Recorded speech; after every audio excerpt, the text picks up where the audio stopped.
Once again, good morning. Welcome back. Still Daybreak Africa Futures Change. This morning, it turned out to be quite an interesting topic to be discussed. Tummy infrastructure, or should I say stomach infrastructure, as stated. Now, we'll talk about its implication on Nigeria's political evolution. I think another word for stomach infrastructure is corruption, if I get that right. Or use what you have to get what you need. It's more like another topic for another day at this point. And of course, those in the house is Dr. Anthony Izuage. I hope I got that name correct. And he had his undergraduate study in the then Adeyemi College of Education, Ondo State.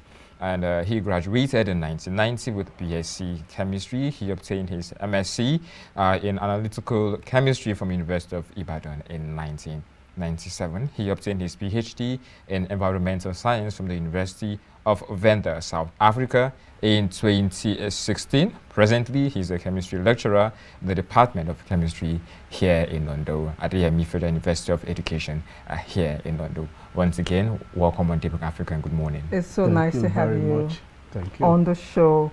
Yes, today we're taking a look at stomach infrastructure. Now, history, the Nigerian political terrain, has shown that we have a peculiar kind of politics that is being played in Nigeria that is different from every other part of the world. The fact that, like I told Ezekiel, it is so peculiar, so dynamic that a term was actually coined and is being used, which is using what you have to get what you need.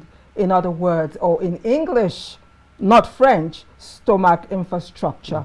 It is important for us to take a look at this operation in our politics to see how it has affected our political evolution then, now. And of course, there's no way we can take a look at the future. So I would want us to begin by asking you your discovery of what stomach infrastructure has become in Nigeria's politics.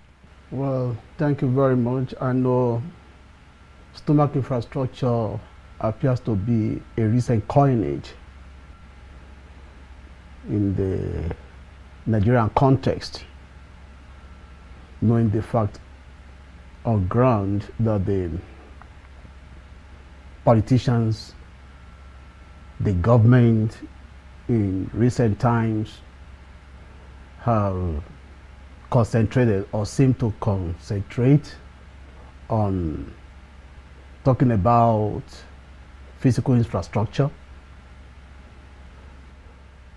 In all their manifestos, they will want to emphasize that we build roads for you, we make electricity available, and not giving place for the people who will use the so-called infrastructure.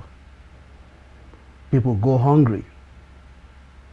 And in developed world, food is a must for the citizens. That's what we call food security.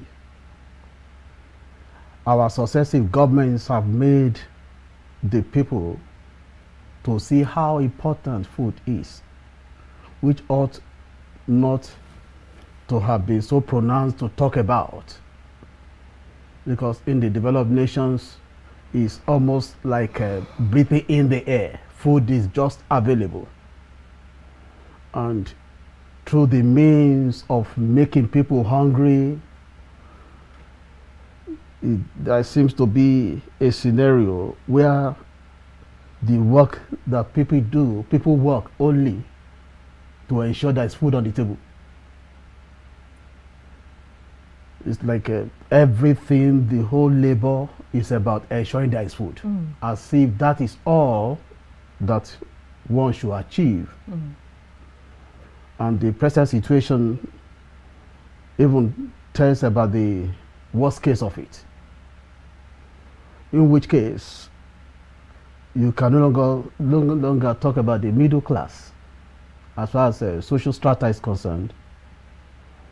You used to have the rich, then the average, then the poor. There are two distinct classes now. You either rich or poor. Those who struggle to be in between are merely struggling to define their scope. That at the end of the day, you find that all struggles still tailor towards ensuring that there's food at home. And it's unfortunate. It's a trend in the Black African continent, but it is quite unique with Nigeria. I want to sense that the political class have seen it as a weapon in attaining to their heights, in attaining to their goals. Because a hungry person can readily be manipulated against his will.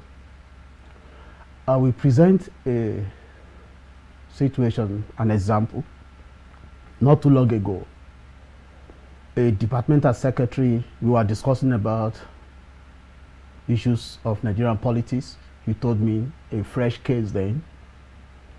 A student in his department, because of the desire to vote a particular candidate of his choice, had to travel all the way from Adeyemi, the then Adeyemi College, to Igbokoda, where he had his polling unit.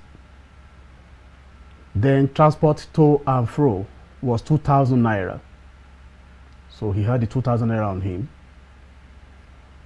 For that sacrifice of having to travel so that his candidate, whom he believed could deliver, he traveled for that purpose. But getting there, lo and behold, there were hawkers of money bought by. Unfortunately, he fell for it. There were those who were ready to part with 2,000 naira so that to sway voters' minds. One was available to present 4,000 naira. He did his quick calculation. First, he will get the 2,000 naira back, for which he will take his transport. The other 2,000 naira will keep him going in school. So he went for the 4,000 naira, which was money from the political opponent. He voted with his mind swayed towards the person he did not plan to vote for. With his conscience in the soil. So he did that. He rejoiced over the 2,000 naira gain. But on returning to campus, his spirit was dampened. He came to his senses. It was like he was conscience stricken. Why did I have to travel in the first instance? Maybe to lighten the burden of his heart, he approached the secretary to tell him, this is what I did. This is what I did. This was my candidate for which I traveled so that I could vote. But along the line, this is what I did. You find that that was possible because of poverty. But is it only poverty? Because even the politicians themselves, before and after being elected, actually have told people that when these political party members come to meet them in their homes or come to meet them at the secretariat, they don't even ask how their constituency or communities will be improved. All they come and ask for is this same stomach infrastructure that we're talking about. They ask for money to get married. They ask for money to pay rent. They ask for money to pay children's school fees. They basically ask for personal effects rather than ask them, the elected, how they will move their communities forward, how they will repair the roads, how they can guarantee electricity and what have you. The question now is, who is to blame? Thank you very much. Well, we may want to blame the people partly, but they have been conditioned to think that way. If the government had done the needful, has seen that the reason for being in power is to make life good, is to make provision available provide infrastructure. What is the policy of government on education, for instance? What is the government doing about education as a national policy to ease people's burden in terms of food? Has the government put a policy in place to ensure a program of action, not just rhetorics, ensuring that there is actually food available for people to buy at a lower cost? Is electricity made available the way it ought to be? You see, when there is a survivor instinct, there is what we call immediate need of the people. When this is not met by the government, people will have to look away from whatever structure you are talking about to see what can make them live first. Okay, if the government is emphasizing provision of infrastructure, what about the people? Mustn't people stay alive to enjoy those infrastructure? Life first. We must live first before you talk of infrastructure. If you are having God-laid roads and there are no human beings to walk on them, to drive on them, then of what need is the road that has been constructed? Doctor, let's talk a little about the behind-the-scene structure in our political system. I'm a Christian, so I understand in Christendom there's what they call discipleship, where should I say well-groomed Christian that understands the Bible tends to teach or mentor a younger Christian. Now let's talk about godfatherism and king-making in our political system. Now people tend to see that as mentoring, political sort of mentorship program for politicians. But to some extent, it's more like a stomach infrastructure affiliation and not just a mentorship. We have seen the saga going on between Wike and Fubara, and not just that one. We've seen what's going on between Sani Uba and the then governor of Kaduna State, El Rufai, well, and amongst others. And we tend to really wonder how, where are we headed with this godfatherism in the system, and how best are we to pull it out if need be? It's a real concern. The so-called godfatherism is all about who will ensure the continuity of my food. It may be at a larger scale than some levels. Somebody who is a godfather to someone, that same person who is a son is also a godfather to another person. It's a chain. Because if something drops from the top, comes to the next man, he also has his own soldiers, in quote, that he will also service. Keeps trickling down the line. It goes down the line. It is all about ensuring that there is something to grab at the end of the day. You find that the godfatherism that is usually causing crisis in Nigeria is about, I have made you. You must pay back. You must pay back. If why not for me, you'll be nowhere. That is not the ideal thing. It shouldn't be. Any setup that is out to arrest a man's mind is like trying to bewitch the person. It's like one should not have the mind of his own anymore. And that is what our politics plays. That the moment you are in affiliation with somebody who determines how you live, you should be 100% loyal to the person. But is it more like godfatherism itself is not ideal, or the way we tend to practice godfatherism in this nation is the issue? There is a Nigerian pattern of things. of doing things. It's a pattern that you wanting to have a hold of a person's will, that as long as you are with me, you surrender your will. I dictate what becomes of you, which is not the ideal. You cannot say no. You cannot express your opinion. If, take for example, you mentioned the issue of Wike and the Fubara. Wike will have expected, now that I have made a way for you to get in, you are my boy, you should be answerable to me, whether I'm in the state or not. Whatever you do, you should take instruction from me, or you should do things in the way that we align with my position. Any deviation means trouble. Trouble. And that really has been what has been upsetting the balance in the state, River State.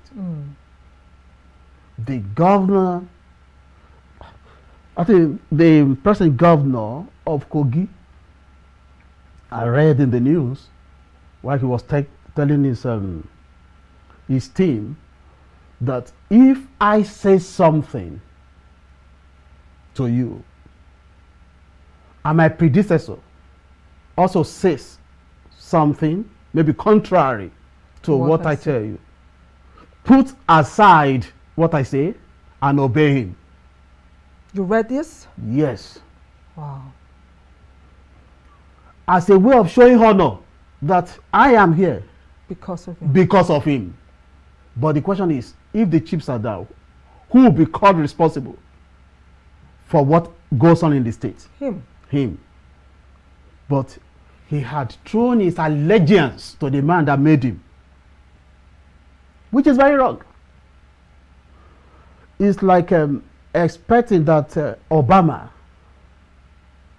will be talking, will be addressing the president of America, instructing him on what to do. After all, he was his former vice in office. So we have got it all wrong in Nigeria. Well, I don't know if, maybe to some extent, it happens in other African countries, but it's so much now pronounced in Nigeria. Now, talking about stomach infrastructure, some analysts also argue that it is impossible, near impossible, for any politician to gather people without stomach infrastructure. That it is near impossible to get people to come together for any political rally or any political gathering without making provision for them. Why is this so? Or do you agree or disagree with such arguments? You see, if we're actually talking about stomach infrastructure, more or less we are saying, let food be available for the stomach. And where that is not available, people will be all ears to see where the provision will come from. Relatively, I can say everyone is hungry. Let me just put it that way. It's an hypothesis. Everybody is hungry. And why that exists, should there be any politician who is interested in a particular office, who want to capitalize on that state of the people, definitely we have a mobilizer, somebody that will act as an agent to gather the people. Look at the last political rally or the rallies that took place.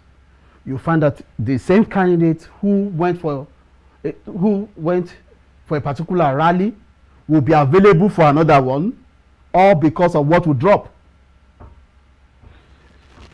If money will be shared in the particular rally, that person will be available in order to be able to have something to feed. Maybe another person comes. So when there are now interests, various interests, it is who gives the most and will be ready to go with that person who gives the most. we may continue to have this situation. We are not likely to learn from it as long as the condition gets tougher. You know what a measure of Gary is now. In the past, people used to say, a child would say, "Mommy, I'm hungry." You tell the child, go to the store and get some Gary and soak. But today, many mothers have locked up the stores. Gary is gold. It's gold. Jokingly, my wife was telling somebody who went to work on a nearby plot or returning, was asking.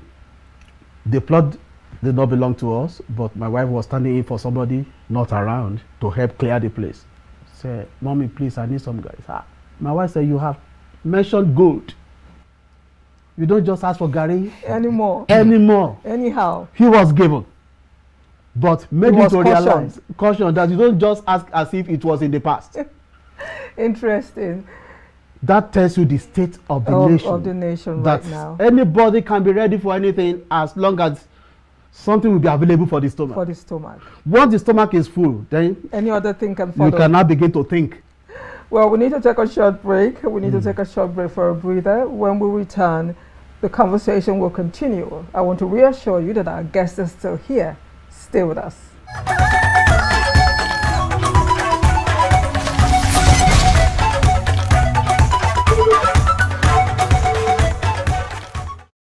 Welcome back. If you just joined us, it is Daybreak Africa, where we're taking a look at a very germane topic, which is stomach infrastructure, its effect on Nigeria's political evolution. Now, the question is it true that Nigerians like Esau are selling their birthright for a plate of porridge every time they go out for political meetings or during election, and they are giving something for their stomach just to buy their conscience? This is the question that I'm asking, because we need to create the awareness. That's the reason why this particular discourse was brought about. Now, again, referring to the story of Esau in the Bible, we all know the story of how Esau, because of a bowl of porridge, just for his stomach, sold his birthright to his younger twin brother. So, the effect on stomach infrastructure on Nigeria's political evolution is what we want to begin to dissect now, and we want your reaction on that. Yes, worse than the case of Esau will still play out, as long as access to food is becoming more difficult. In the past, you will say, what is 2,000 naira to you? Vote that you might prepare a pot of soup. I think that had been the normal slogan. When it is getting tougher and tougher, in fact, I wish to say, I've come to the conclusion that it is the delight of the political class that people will be hard-pressed so that they will be able to control their minds, that so cheaply you give up your will, go for what is being presented, change your mind, and not minding whether the person coming on board will be able to deliver or not. Your eyes will be fixed on the immediate. Esau was considering the immediate solution to his problem. So what is the birthright to me? What is the birthright to me? Means nothing. But it actually came back to mean a lot. A man who had not taken food, not because he intended to fast, 2 days, 3 days running, nothing concrete to eat, and you are just presenting maybe a piece of bread, we might forget about tomorrow, but once that immediate satisfaction, which was the case of Esau, the future is still very bleak if we continue like this.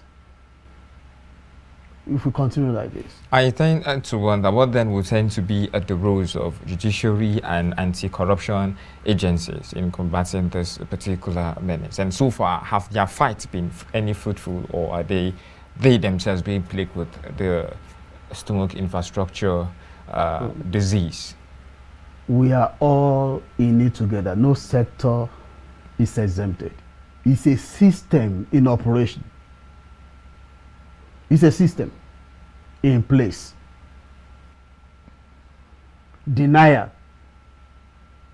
Once there is a denial and it seems perpetual, no respite in sight, people have the natural tendency to adjust to the norm, that since this is what is in operation, you either join them or you lose out. You really make it seem as if it's undermining our democratic institution in Nigeria, and it's more like we have no say, independency, if I use that word. Sorry, to me, there is civil rule in Nigeria. Civil rule? Yes. Can you explain further? But civilians are ruling. I don't think that that's democracy. When you talk about democracy, you talk about people, but even by definition, say government or the people, for the people, by the people. By the people. The people determine, out of their free choice, who gets there. But in our own situation, the situation is conditioned to make people respond against their will. You know, A ought to be the option to take. You are weighing options. What is candidate A able to do? Well, there are 3 candidates. Surely A can deliver. But he has nothing to present to me now to address my immediate need. And here is another person who carries what I need now. Then to solve the problem, to solve the immediate need for now, not about tomorrow. I'm in a critical need for now, which I want to address like Esau. You find people talk about, please let me make do with what I have now. Tomorrow will take care of itself. And tomorrow, in that way, has never taken care of itself. We have always faced the reality of the wrong step taken. In essence, our political representation is nothing to write home about. It's nothing. Our political representation is not our desire. There are no people we want there. It's more like people just manipulate themselves and put themselves in that position. Yes. It's no different from dictatorship, if I use that word. Is that what you're trying to say? That is why most of them are not accountable for their actions. You say you are hungry, see our situation. Because they bought what they have. Whatever you buy, you use the way you want. Their money got them what they have. Not necessarily your vote, out of your free will. Because if you are given the opportunity of your free will, you wouldn't have voted the person that is in power. But he knows that the money he brought to you changed your mind. I think the late governor, former governor of the state, was once quoted as saying that, after all, you did not vote for me. A certain group of people were complaining. So I won't decode that. After all, you did not vote for me. He understood what he meant. I'm not accountable to you. So you what to well. Now, somebody defined politics as what, when, how, and why. I've never heard that kind of definition of politics before. That politics can be defined as who gets what, when, how, and why. And the person tried to place that definition side by side, this stomach infrastructure that we're talking about. by putting stomach at one side and giving a definition of what the stomach is, and of course bringing up a definition of what infrastructure is, which you started at the beginning, that the desire of every electorate is to see those elected provide the best amenities in terms of good roads, good health care, power, that is electricity, services that would improve lives, education, as it were. That is infrastructure to society.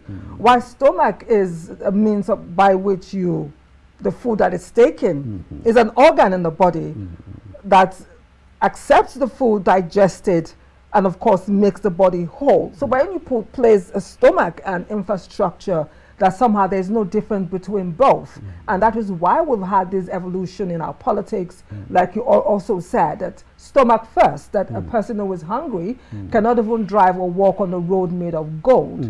Now, again, the question is, if Nigerians want jobs, they want to rise above poverty, hopelessness, and a bleak future, and they continue to take money in exchange for votes or voting people that are not credible, what would be the result in the future for children yet unborn? The future really will be very bleak. It can take somebody like me, whom God has said, I'm not a rich person, but on the average, I thank God for my state. I don't think there's any amount of money that can be brought to me now that could change my mind on my views of life. But it might not apply to all, because when people are hard pressed, why do people contemplate suicide in the first place? There are children whose school fees need to be paid, nothing. Children are hungry. Basic needs of life. No, there are basic needs of life that no matter whether you are rich or poor, those needs must be met. When the basic needs of life are denied, then you subject the people to pressure. And they will always take decisions based on their pressing needs and the need to meet those needs. So it will actually amount to wickedness, allowing people to get to that extreme where what they need controls their minds. It's an act of wickedness. Because driving people to that extent will make them fall for it, always having a wrong choice. So how do we change the mindset of Nigerians? Because you just rightly said now, you used the late governor of this. You quoted. Let me rephrase. You quoted the late governor who actually accused a group of people by saying, "You did not vote for me." Now, obviously, the reason why that conversation happened in the first instance might be the infrastructure we're talking about, decaying infrastructure that they need changed. But they're not seeing the dividend of democracy, so they had to cry back to the governor, probably from a certain community, and the governor replies, "You did not vote for us." Now, how do we begin to change the mindset of Nigerians, even in the midst of poverty and hunger and hopelessness and a bleak future that is obviously staring at the faces of Nigerians during this time, that it cannot be business as usual? How do we change the mindset of Nigerians not to take money in exchange, 4,000 naira, 100,000 naira, in exchange for 4 years of governance or rule that is for someone who would even pay to be in position? How do we change despite the poverty, despite the hunger? What do we do to change the norm? I'm quite helpless on this. And may I tell you that people know? The people know. The people know the right the consequences. Thing to do. They know the consequences. Even now, that you will think, oh, with this present situation, you must have learned your lessons. May I tell you that lessons are never learned. as far as Nigeria is concerned. Is it a Nigerian problem? It's a Nigerian problem. Or do I call it a black man's problem? Yes. I want to call it a black man's problem. When a white man says no, he stands by the no. Even if it means dying in the process. Those who are saying they regret their action now, let another dispensation come again, you will think they've learned in a bitter way. It's a continuous cycle. And those in power already know that they will always play the same card over and over again. And the people will fall for it. We will always fall for it. It pains my heart. People know. But they still go headlong. Now, certain colorations coming.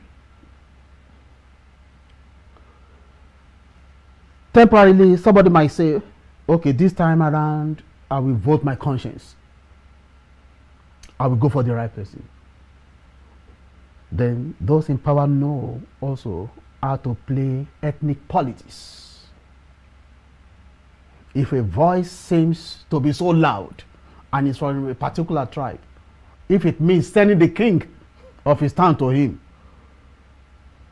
that how would your kinsman be in this position? You are acting against him. Ethnic politics will come in now. And when the person senses danger, if that person is a person of influence, he might sense danger and retract. That his life might go for it.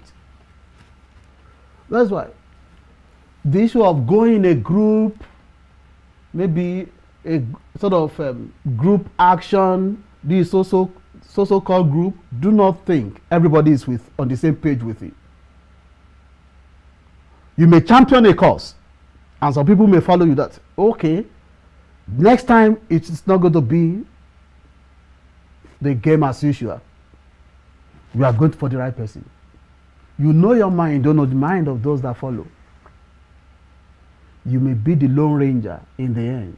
When you get there. When you get there. As we round up, what advice do you have for Nigerians? Because it is important for us to keep talking and hoping that one day we'll begin to make headway on this particular matter as we begin to round up. What advice do you have for Nigerians to stay away from stomach infrastructure quote and to vote credible Nigerians that will change their destiny? And added to that, probably possible reforms and strategies we put in place.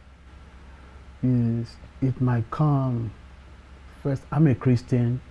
I do pray that God, only you can change a man. God knows what he can do. And also to plead.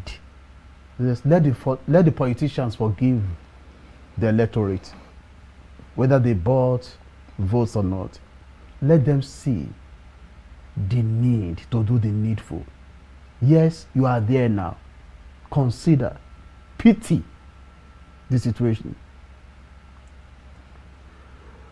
Well, at the church level, maybe the church is not doing enough. Because sometimes maybe you find somebody has an affiliation with your church among the politicians. You feel you should not let the person down, even though you know the person is not measuring up to standard. The church should be able to call a spade and not just a digging tool. So, integrity. I don't know what we do with integrity. We should have integrity. A man of integrity will not readily sell his integrity if integrity matters. So the question is, do we maintain integrity? Do we have it in the first place? Is your yes, yes? Is your no, no? Unfortunately, time is never our friend on the show. I wish we could go on and on, but we've been told that we have to round up. But two things I've gotten from our discussion today is the people know the problem But there's a plea going out this morning to politicians to have mercy on the electorate and stop giving stomach infrastructure, stop giving money, stop giving food, stop buying the conscience of Nigerians because of their situation, and build on your integrity and be the right person for the position. That is what I've gotten out of this, and I hope you too at home, you did the same. This is where we draw the curtain on Daybreak Africa this morning. A very thank you to our guests for honoring our invite as we sign out. I am Anire Binitie. Stay safe and bye for me. And I am Ezekiel Ogar. Bye for now.